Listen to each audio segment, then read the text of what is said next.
can contribute by myself, and that's the goal. The goal is to contribute. It's not to do everything. It's a lot of work.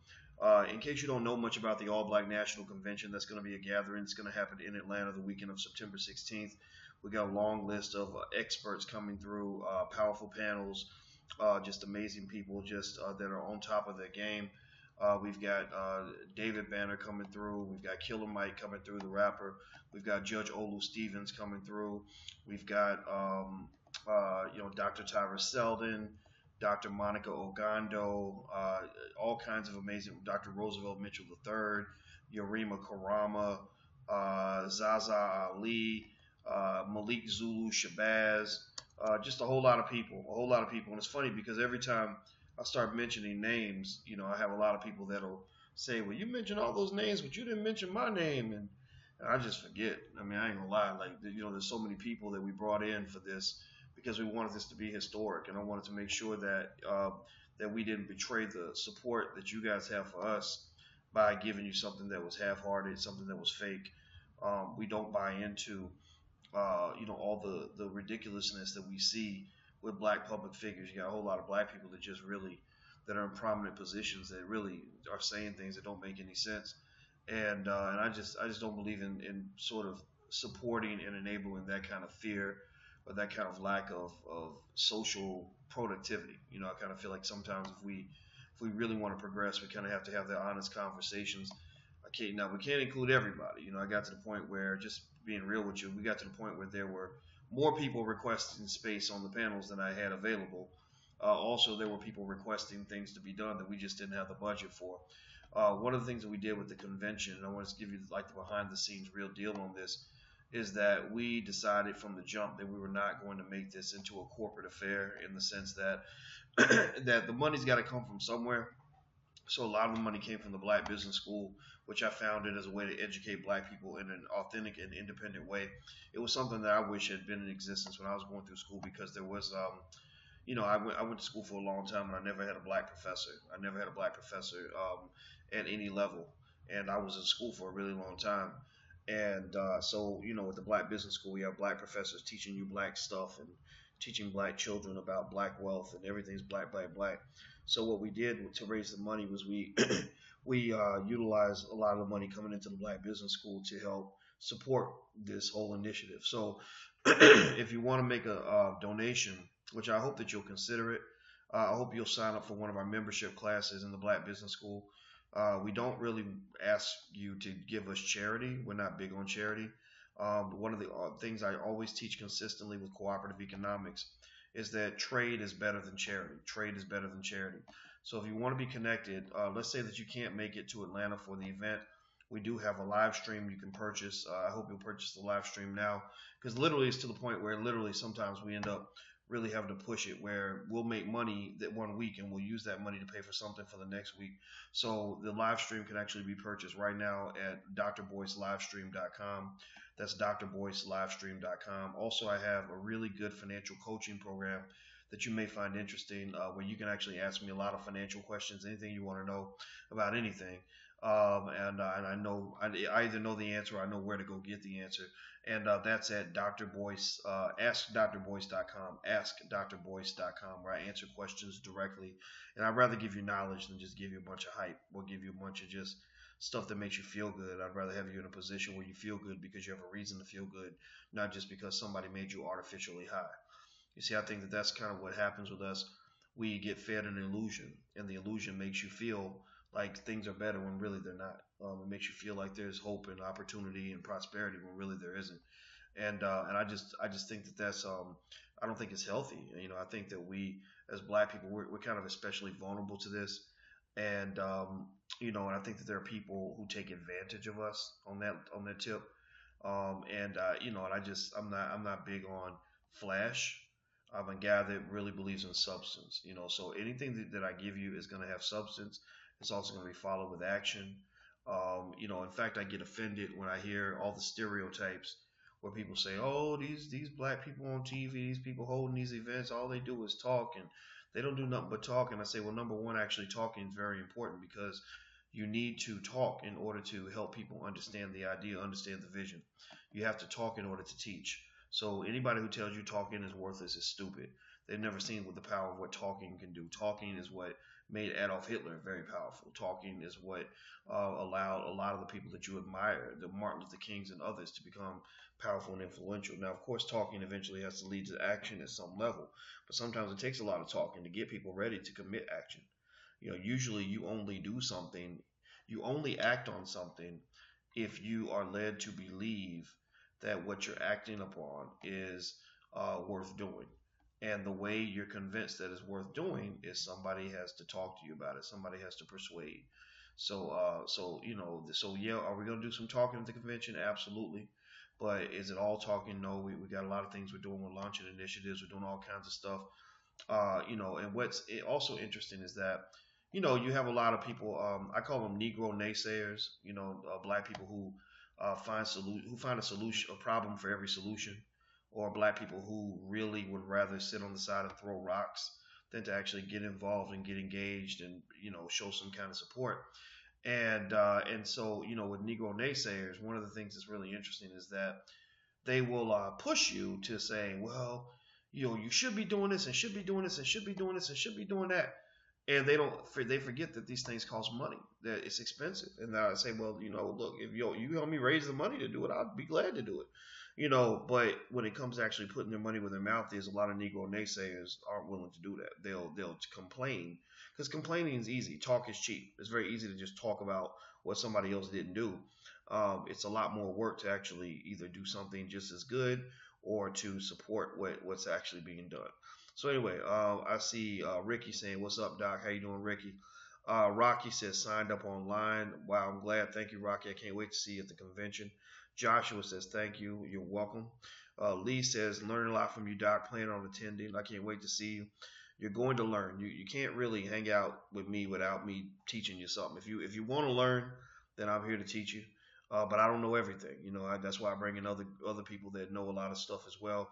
And one thing that I just find so interesting is that I was thinking, when I was talking on WAOK radio today, I've been doing more radio interviews lately, to make sure everybody in Atlanta knows, and surrounding areas and around the country, that they're aware of what we're doing down here. And it's hard to compete with that. When you talk into the black community, it's hard to compete with entertainment. It's hard to compete with, the fact that Kanye West is coming in next week. And I told them, in fact, just to get them to pay attention, I said, well, Kanye and I are executive producing a film with Damon Dash called Too Honorable. And I mainly mentioned it because I was like, well, okay, maybe that will help them understand that this is stuff that we need as a people. This is critical to our survival. This is functionally related to the oppression that we feel every day, the biggest stressors that we feel.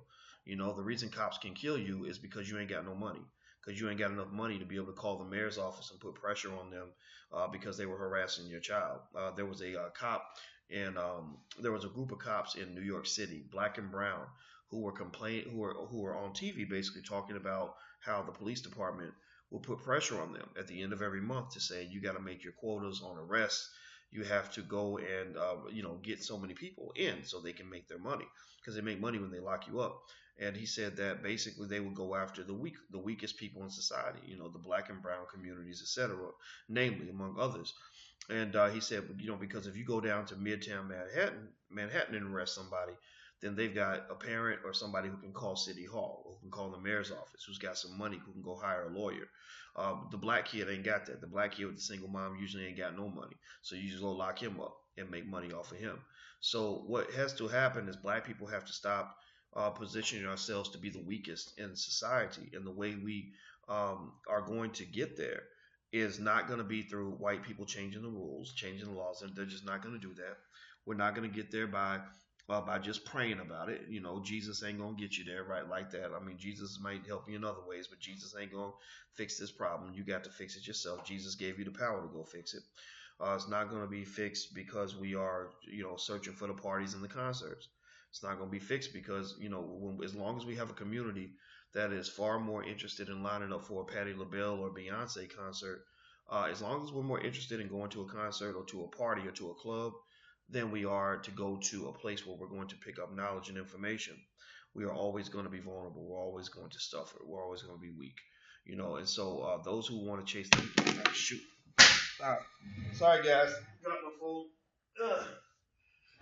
Whew, that was bad. It must be because it's late at night. That phone literally slipped out of my hands and fell straight to the floor. And so, anyway, I apologize to you guys. That was pretty funny.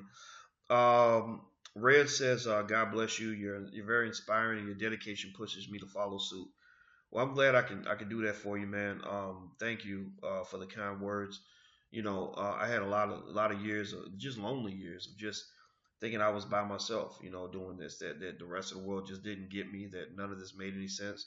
And I would just say, like, all the black nerds in the world unite. There's a million of us out there, and I think a lot of people that spend all their time just engaging in stupid activity, clubbing all the time and chilling all the time and doing nothing. I think most of those people they'd rather be doing more. It's just that we have a bad culture sometimes. Not all of it. Not all of it's bad, but sometimes our culture just gets stupid. Like I don't like it that that black men are more. Not more. I can't stereotype.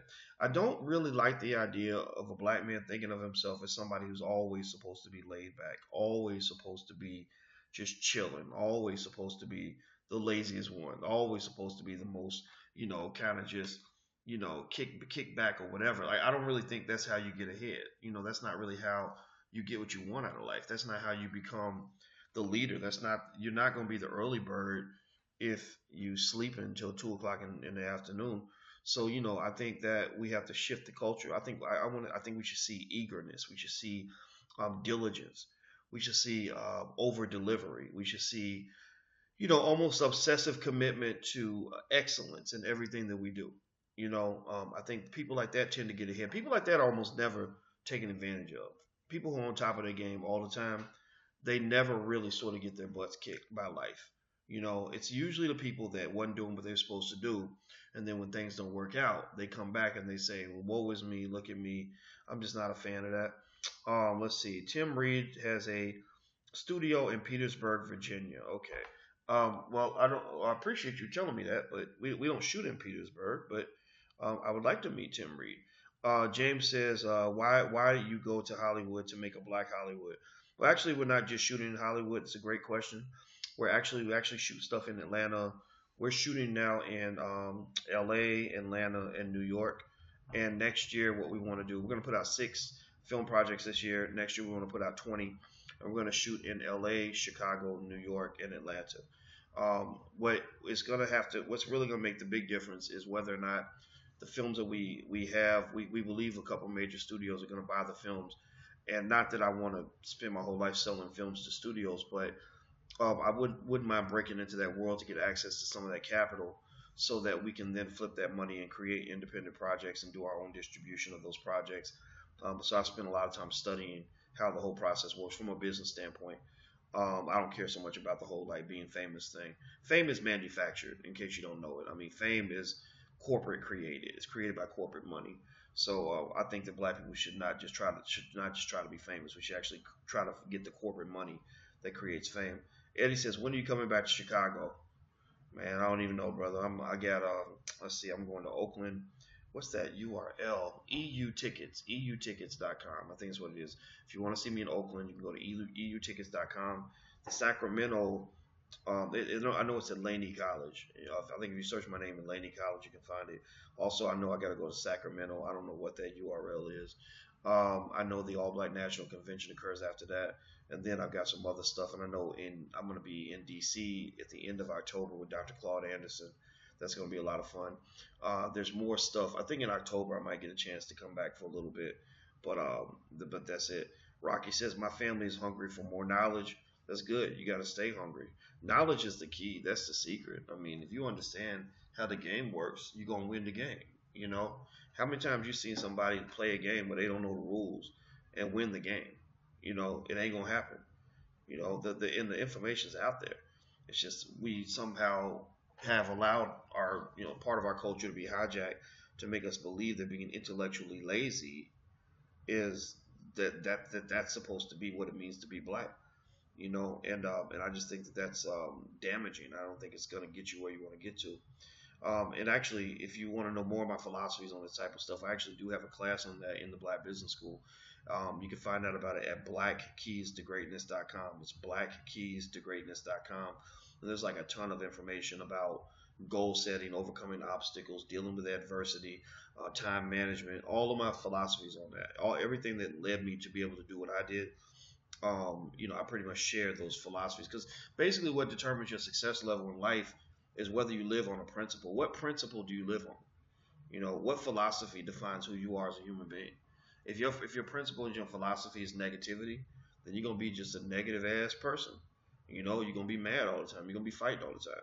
If your philosophy is on making other people's lives better, you're going to be uplifting. People will think of you as an encouraging person. They'll say good things about you at your funeral. If your philosophy is built on achievement, same thing. If your philosophy is built on victimhood, same thing. So, kind of give that some thought. By the way, let me just make sure I mention this because I'm supposed to keep on telling you guys. I want to make sure I keep telling you about it. The All Black National Convention in Atlanta, the weekend of September 16th. You can buy tickets at allblacknationalconvention.com. That's allblacknationalconvention.com. David Banner's coming through, Judge Olu Stevens, Dr. Roosevelt Mitchell III, Dr. Monica Ogando, Killer Mike the rapper, Malik Zulu Shabazz, Rashida Range, founder oh gosh, what's that company? BlackAllegiance.net, Shaquita Graham, CEO of Ateco.com. We got a lot of CEOs. We got leading political figures and thinkers like Yvette Carnell. We have all different kinds of people with all different backgrounds and perspectives. And so if you want to join us on live stream, you can actually go to drboycelivestream.com. That's drboycelivestream.com. You should sign up now to preserve your spot because we're not going to be able to stream that many people in. Let's see here. Candace says, I would like to speak to you on a personal level. Are you that kind of speaker? Well, I do have people that actually reserve like private consultations, but it's not cheap. I mean, there is a cost to that. I would suggest that if you want to ask me questions where I answer directly, our financial coaching program, or it's not even financial coaching, it's just coaching. People ask me questions about everything, literally political, personal, whatever. And it's at askdrboyce.com, so you can try it out at askdrboyce.com. Submit your question. I answer it via video directly. If you want to know why we have to charge for certain things, it's for two reasons. One, because time is scarce. It's very difficult. I don't talk on the phone that often because it kills my ability to really get anything done. And so people may really have a very short question and something I really want to answer, but I realize that I can't be productive if I'm on the phone a lot. So we have to charge a fee for that for people that are really serious about it. But then number two, we have to raise money. The way to be independent, really, if you're doing what I do, I offend a lot of people by what I say, not because I want to be offensive, but because the truth can be offensive to people. You're not really playing their game. A lot of people play with me now because they see the power that we've built. They see that people respond to what I would say is honesty and authenticity. Because I try my best to be who I am. I try my best not to lie to you. I try my best to make sure that everything I say to you is just what I really am thinking, what I feel. And so what happens is people notice that, and I knew this a long time ago. When people think that other people think that you're popular, then they think you're popular too. They respond to you in a certain way. So my goal was never to attach myself to anybody who was popular and famous per se. It was to build something that was strong and powerful, so that those other people would then get in line. Well, those other people then feel pressured to come and join our agenda. And our agenda should be one that's built on truth, honesty, authenticity, integrity, pride, just black pride. I'm talking about real black pride. Real black pride does not mean that you are standing strong because a white man's paying your bills. I mean, God bless you for that, but you got just because you got a powerful master, that don't make you like a free. That don't make you free. That make you still a slave. You're just a high paid slave. You're still a hoe. You're just a high paid hoe. You're still a prostitute, just a high paid prostitute. So I think that at the end of the day, it's like let's try to really understand what freedom actually means. Donnell says the live stream costs how much per day? We have one price, $45. You can stream every day for all the panels, everything. We cannot stream the films though. We cannot stream the films. But what I'm gonna try to do is get digital copies of a couple of the films and see if I can add that in as part of the package or something like that. This is our first time streaming anything. We just have so much demand that I said, okay, let's go ahead and do it. But truth is, like, we've never done this, so I'm hoping, we're going through all the technicals, and I'm hoping that it works the way it's supposed to. Lee says, I'd love to be an actor in one of your upcoming movies. Well, I think that's great. I'm trying to think. I think you can email Jennifer at BoyceWatkinsFilms.com. That's Jennifer at BoyceWatkinsFilms.com, and you can just send her your information, your headshot, and all that, and your bio and experience and all that. And we'll have more infrastructure set up. In fact, anybody who wants to reach out to us, you can actually email me directly at Boyce at BoyceWatkins.com. That's Boyce at BoyceWatkins.com. What will happen is you'll get an autoresponder back. The autoresponder will contain all the information about our organization that will help you to help us to help you. So we're not just here asking for help. We're also here to offer help. If you want to take a class, we got that. If you want to feature your business, we got that. If you want to join the blackcommercenetwork.net, you can do that.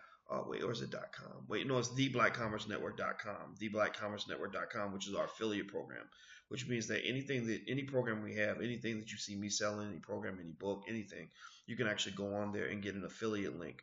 Now, what does that mean? That means that you can take that link, put it on your social media, and if anybody buys from you, then you get a percentage of the sale. Okay, so what we do is we try to partner with the community by creating economies. So you go to theblackcommercenetwork.com. You can actually sign up for the affiliate program, because our goal was not just to teach classes; it was to actually engage in action and build an economy. And that was one of the efforts that we put out there. Phoenicia says, "I can't wait to see you in Dallas." I can't wait to see you too. I look forward to seeing you there. Phil, have you ever considered hooking up with Byron Allen? Yes. Byron said he wants to have a meeting with me. The meeting has not occurred yet, but at some point we're probably gonna have a meeting. We know of each other, and I think the respect is mutual. I love what Byron's doing. Donnell says, "Sell me a T-shirt."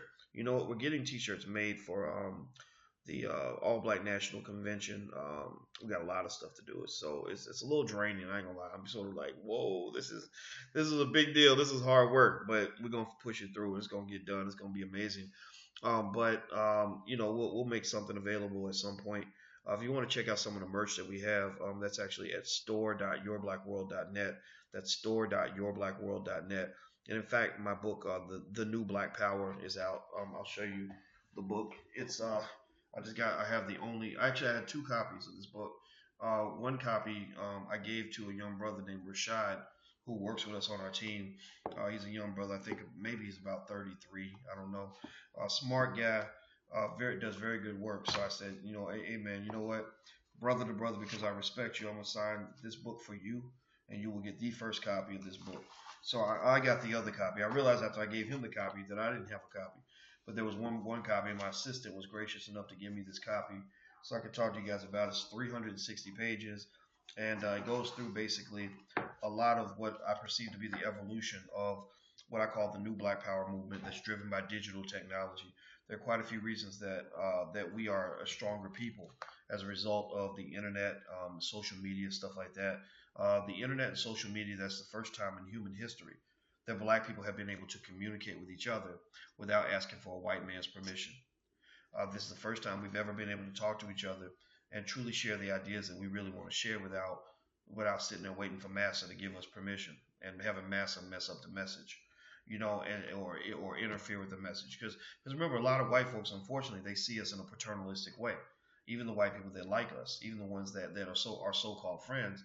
This is why I end up having to run my own business, because I'm not really an ally of the conservatives or the liberals. If you're a black person and you mix well with the white liberals, they'll give you money. You can make good money. The unfortunate truth about that, though, is that I don't really see them necessarily promoting anything that really implies that black people should be truly strong and independent as their own community, as our own so-called nation within a nation. When you're talking about, building black business, when you're talking about black sovereignty, intellectually, politically, spiritually, socially, and economically, that's where white liberals get off the bus. Because white liberals are the ones who can only help you with assimilation. They're the ones who say, you know what, we like black people. So, hey, we're at Georgetown University. Why don't, Professor Dyson, you can come and work with us, because we're down for the black stuff. We like hip hop too. And we really agree with you that Black Lives Matter and that oppression is wrong and stuff like that. And so the white liberals are cool, but I don't really feel that there's much there for white liberals to really connect with when it comes to black people saying, no, let's educate our own kids and build our own businesses. Because they want you to send your child to Harvard and Yale. That's the best they can do for you. I want you to build your own damn university. I want you to build your own corporation. I want you to start your own traditions. I don't want you to, feel sort of connected to something that somebody else built. I want you to understand what you can build on your own. So that's kind of what this book is all about. Some of the chapters, there's one called What Happened to Black Love. We actually talk about black relationships and trust issues. Another one is We Are the Answers That We Seek. The Black Celebrity is a Purveyor of Black Culture. The Athlete, Symbol of Power, Privilege, and Pop Culture. Economic Power, Black Youth, and the Future of the Black Community. Mass Incarceration, the Black Family, and Intergenerational Pain. The Death of Black Boys and Girls, Black on Black Crime, White Supremacy, and the Police State in Urban America. So there's a whole lot of cool stuff. I have to give a shout out to Dr. Tyrus Selden, who edited the book, and I think you guys are gonna like it. I think it'll be something that you may want to add to your library. It's something I hope that you will enjoy. Anyway, so let me see. I'm gonna go through and grab some. Let's see here. Dwayne says trade is a double win. Charity is a one-way win. Absolutely. When you lean on charity, what's happening is the person who's giving the charity, you're a burden to that person.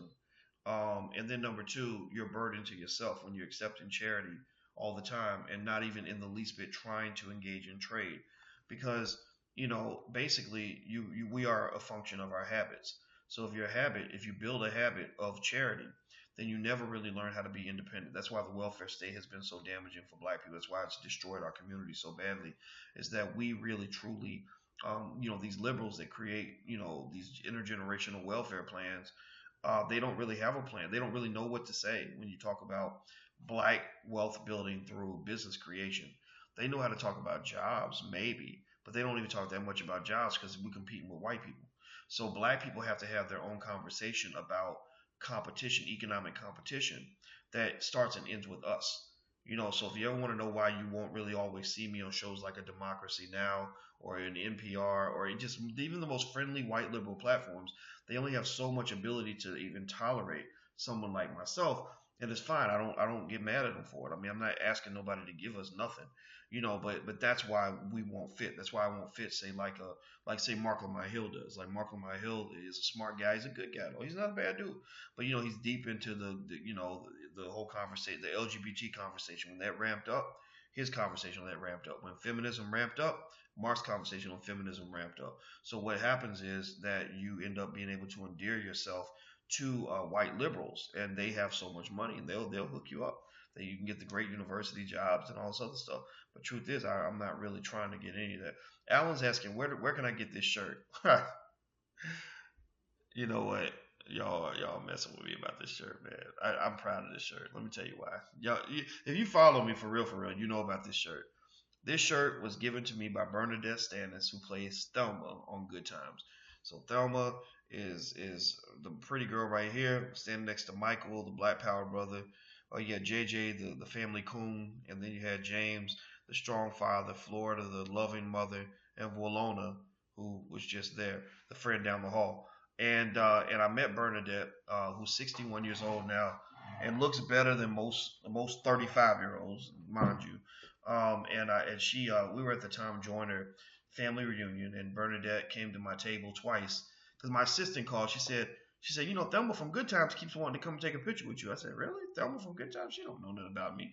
She said, yeah, she came twice. I was like, oh, well, shoot, Thelma came twice. Let me get up. Let me put on my nice shirt and some cologne, and maybe I can impress Thelma, right? I'm being silly. So I went downstairs, and we talked, and she was every bit as sweet as I've heard that she is. And I actually want to do business with her. I think that I think that the best thing that we've seen when you see people, the best thing, for example, that like the Tyler Perrys have done, and you can say what you want about his content. I mean, and you might be right about some of your critiques, but one thing that I love about it is that Tyler Perry helped to really resurrect the prominence of great black actors and actresses that we respected in the past, who were no longer getting opportunities that they deserved in Hollywood. And so when I saw Thelma, I know what kind of icon she is. I shouldn't call it Thelma, Bernadette. I remember thinking, well, maybe we can do something. Maybe we can have an event together. Maybe we can figure this out. So that's where I got the shirt from Bernadette herself. And just again, it's the tradition of supporting black business. When I see you in the street, if you give me a shirt or you give me a book or whatever, or your film or whatever, if I got money on me, I'm gonna buy it from you. Or maybe I might ask for a discount if I don't have a whole lot of cash. but I'm gonna give you something because that there should always be trade. It shouldn't just be charity. So I don't want you to give me something free just because I'm Dr. Boyce Watkins. I want you to engage in trade with me. Maybe give me a discount. I'll take a discount, but I'm not gonna do it for free. So with Bernadette, I know Bernadette was at her booth selling her stuff. I wasn't even at my own booth. I let my assistant run my booth, but she was at her booth selling her stuff. So I know she was working for her money. So I said, yeah, I want to pay full price. I want the whole package. I want the T-shirt. I want the picture. I want the book. I want all of that, and I'm paying for it. I don't want nothing for free. So I think that that's what we should do with each other. We have to support black business, buy black. If black people just spent 20% of their income in their own community, our wealth would quadruple overnight. Let's see. Charlie says, you are the man of the year. I'm not the man of the year, but I appreciate you saying that, man. Thank you for that wonderful compliment. Chad says, I agree. Every warrior needs a war cry. In order to overcome the economic obstacles set before us, we have to form a dialogue within our community as a means of weeding out all the naysayers. You're right. I mean, the Negro naysayers are not going to go away. They're always going to be here. They're always going to have something to say. And who knows? Maybe they actually make us stronger people in the end. Maybe there's something about overcoming all that makes you more worthy of the crown that you seek to obtain for yourself. But I would say at the same time, the goal is not to convince everybody. I'm not. People will ask me. They'll say, "Well, Dr. Boyce, how do you? I hear what you're saying, and I'm listening to it. But how do you get to those people that just don't want to hear it?" And I say, "I don't know. I just keep saying it, and try to be, as honest as I can be. Try to explain it in a lot of different ways. Try to connect with anybody who will listen. But there's a point where I just can put it out there. That's all I can do. I don't know. If you're not ready, like if you're fighting me tooth and nail and rejecting everything I say, I'm gonna love you enough to try to tell you the truth and do what I can to help you. But if you're not ready for it, then maybe in the next generation your kids will be ready for it. Some people don't really get involved in the struggle a lot of times until they get a battle cry or they're called to battle. Something happens, right? The United States was pulled into World War II because somebody, because the Japanese attacked them in Pearl Harbor, right? You get pulled to battle. So many of us as black people, we start off, a lot of us start off not even really trying to get into this racial struggle. I really believe even Malcolm X would never have got involved in the struggle for racial equality had he not been called to battle. He was called to battle because of what white people killed damn near his whole family. They killed his father and all his father's brothers. So, that's going to call you to battle. So a lot of times it's your pain that serves as a source of your fuel to go back and fight. So some people just ain't ready for it. For some people, they eating good. The white man's taking care of them. Or they enjoy being asleep. And if you enjoy being asleep, I'm going to try to wake you up a little bit. But if you ain't listening, I'm not going to get mad at you. Ricky, when are you coming to Pittsburgh? Man, I don't know. Y'all's roads, my GPS goes crazy every time I'm in Pittsburgh. My goddaughter was in Pittsburgh, and they got all that construction, and my GPS will be like, turn left, and I really need to turn right, and it's like mountains everywhere. I hated driving through Pittsburgh. I drove through that city a lot. Ooh. But they got some strong black people in Pittsburgh, though. Maybe we could do something. I don't know. If you have a group, a church, or an organization, and you think you can get, 75 or 100 people to pay like some sort of set ticket price, like agree in advance to do this, then we can probably work something out where we come to your city. We can make it happen. So you got a church, you buy maybe 100 tickets, even if 100 people don't buy them. Maybe the church congregation buys 50 and the church buys 50, or whatever the case may be. That's how we're able to get to cities that don't have big budgets, right? Well, the key thing is don't rely on one particular person. See, that's the thing about us as black people. We cannot rely on scenarios where one person is responsible for carrying the whole load for everybody, right? So if you want to bring me to your city, one person shouldn't be the person that has to pay the whole bill. Because sometimes you can't get the bill paid by one person. Sometimes you can't get a corporation to sponsor a Boyce Watkins speech. But if everybody gets together, if you got 100 people that all want me to be there and everybody will put up $30 or $40 or whatever, then it's done. It's done. We can work it out. The rest of the time, I'll just sell some books or something to make up the difference or whatever. Like it can happen. Like, you just have to think collectively. Understand this. Here's what black people got to realize, and I got to really write this down because I need to make sure I keep reiterating this point. When we come together to do things economically, we all become millionaires at that point. We become an economic force to be reckoned with when we get on the same page. And it doesn't have to be huge. Again, the thing that may be incredibly expensive for you to pull off by yourself, that $10,000 down that you need to buy the building to get the bakery, that 10,000 down might be, really, really tough for you to do. But if you get, say, 10 other people and everybody puts down 1,000, then it's done. It gets done. And so I saw today, I was in Atlanta. I was in the mall. I went to WAOK inside this building. And as I was walking out, I saw my brother, Jay Morrison.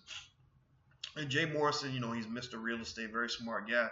And one of the things that Jay, I'm actually going to do business with Jay, because Jay came up with a really great plan where he wants to do equity-based crowdfunding to allow hundreds, if not thousands, of black people to come together with small amounts of money and make real estate purchases where everybody owns a percentage of the real estate.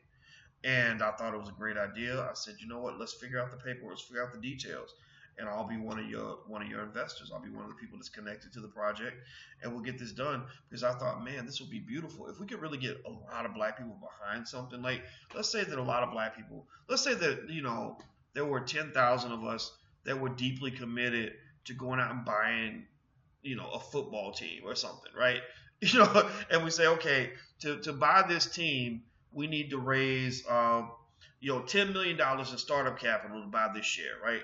So if you get 10,000 people that really believe in this, that really want to do this, you get $1,000 from each person. You've got $10 million.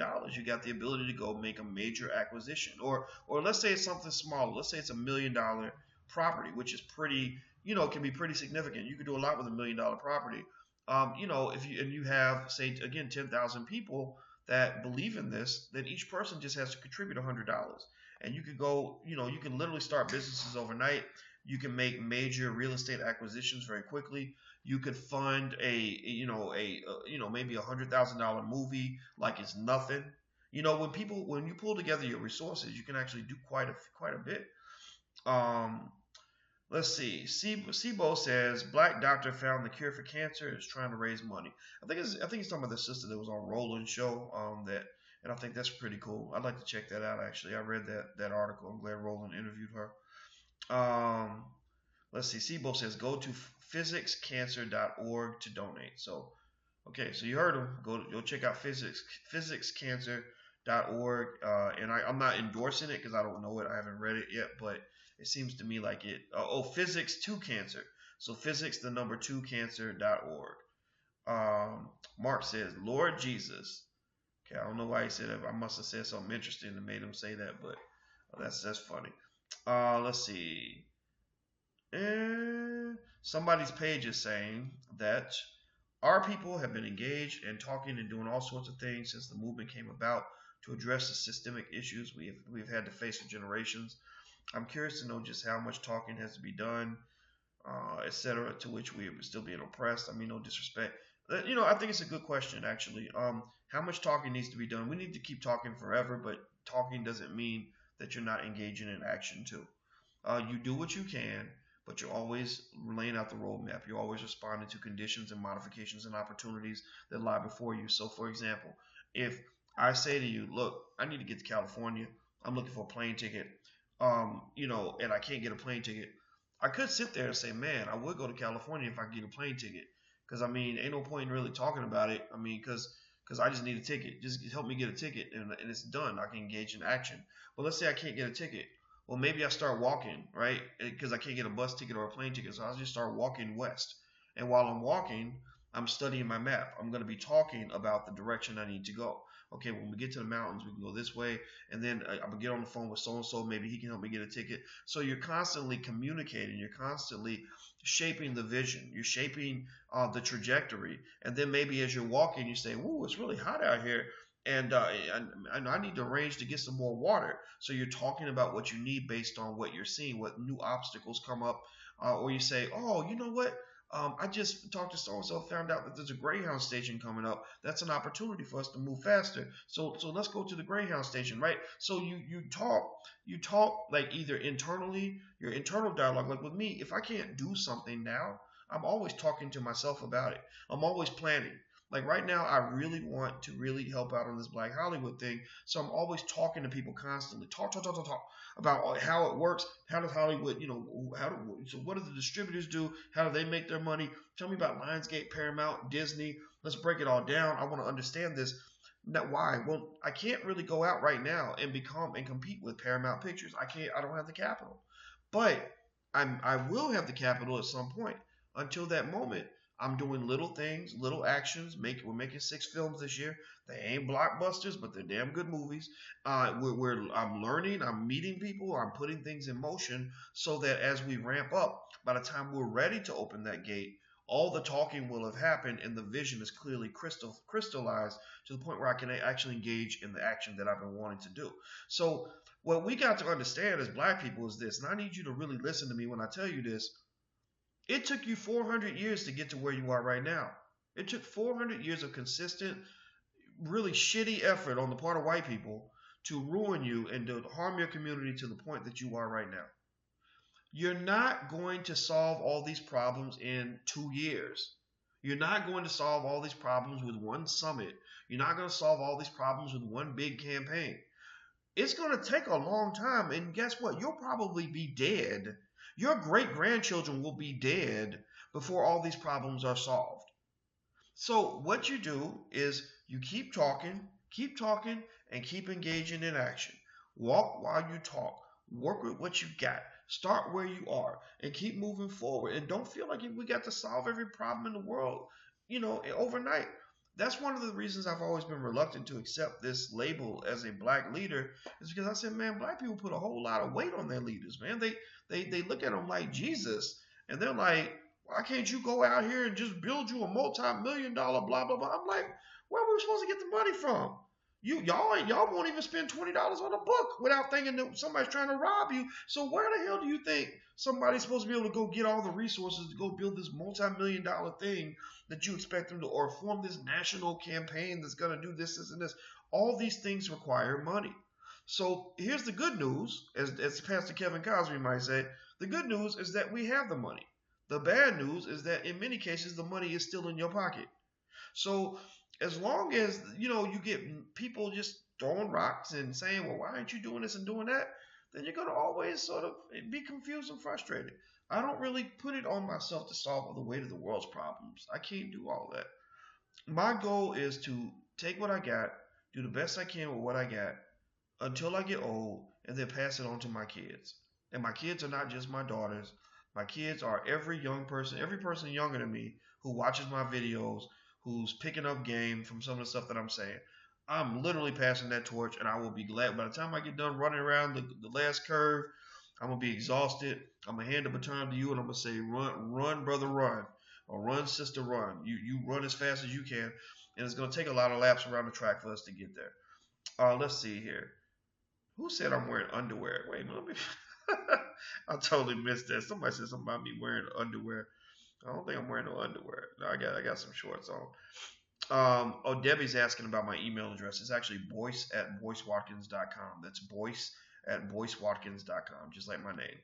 Also, don't forget, we got the All Black National Convention. You can find out more about tickets at allblacknationalconvention.com the weekend of September 16th in Atlanta, Georgia. I hope you'll come out. If you want to check out the live stream, you can buy the live stream at drboycelivestream.com. That's drboycelivestream.com. So go check that out. And if you haven't got a free e-copy of my book, It Takes a Village to Raise the Bar, you can go to drboycewatkins.net, not .com. That's drboycewatkins.net. You can get a free e-copy. And also, I want to give a shout out to one of the mothers of one of the kids in our Black Millionaires of Tomorrow program, Kelly Michelle, who just created a really awesome store. Somebody type this in so people can check it out. It's theblacktoolshop.com, theblacktoolshop.com, and she created this platform space where you can get a lot of really good African-centered, Black-centered dresses and dashikis and earrings and jewelry and all kinds of stuff. So it's theblacktoolshop.com. So let's see here. Drew Black, is there a forum or a source that you recommend a part-time writer to submit articles on Black issues from a pro-Black perspective? I wish I could tell you to send this stuff to us, but we don't. I don't know if we have the staffing right now to receive a lot of articles from the public. Let me see here. But if you email me, and you see like Rashida's email address in there, maybe send it to her, and you can and just check it for typos and stuff, because our budget's not that big, so we don't really have the ability to necessarily pay editors to go through all the content. But we'd be glad to share it and publish it, for you if that'll be helpful to you. Tyranny. I released a project called Black Mics Matter. Oh, Black Mics Matter. Okay, cool. Using hip hop as action for these trying times. Okay, and his URL. See, that's a long URL, Tyranny. You got to get a short one. Get a short one like black. Well, I wouldn't call it blackmicsmatter.com because people are going to spell it Mikes. But or maybe Black Mike Matters, or maybe I see you have bandcamp.com, Black Mics Matter. Okay, that's a long URL, and I think you should have something that people can easily state, easily remember. So keep that in mind as you move forward. John Cash, when are you coming to North Carolina? It's somewhere on the agenda, but I don't think Charlotte.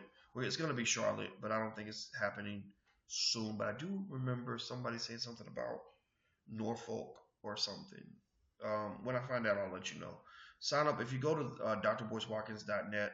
Another good thing about going to drboycewatkins.net is you don't just get the free ebook, but you actually get on our list, which means that when I find out about where I'm going to go, I just tell people on my list.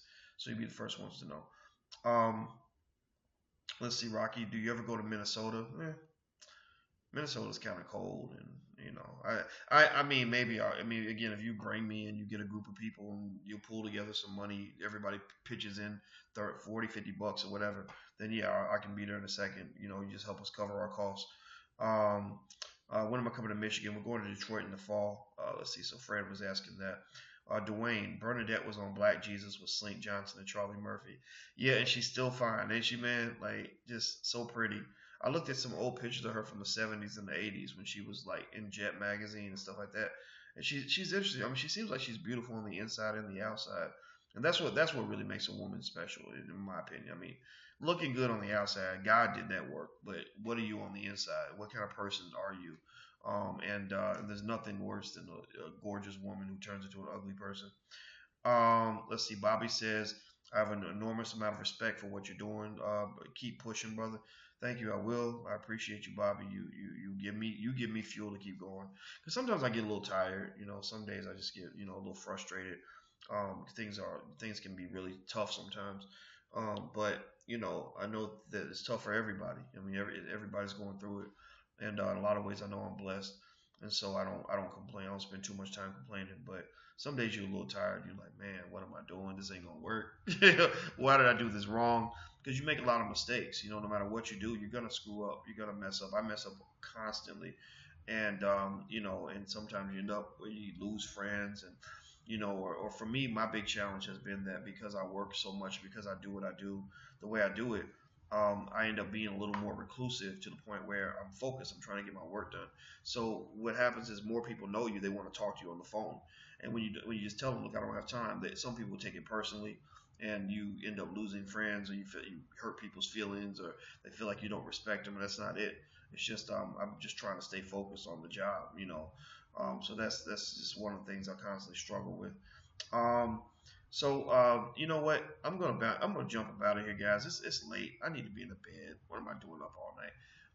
But anyway, so don't forget, go to allblacknationalconvention.com to get your tickets, or drboycelivestream.com to get the live stream tickets. And also, if you want to teach wealth building to your kids, go to blackmillionairesoftomorrow.com. That's blackmillionairesoftomorrow.com.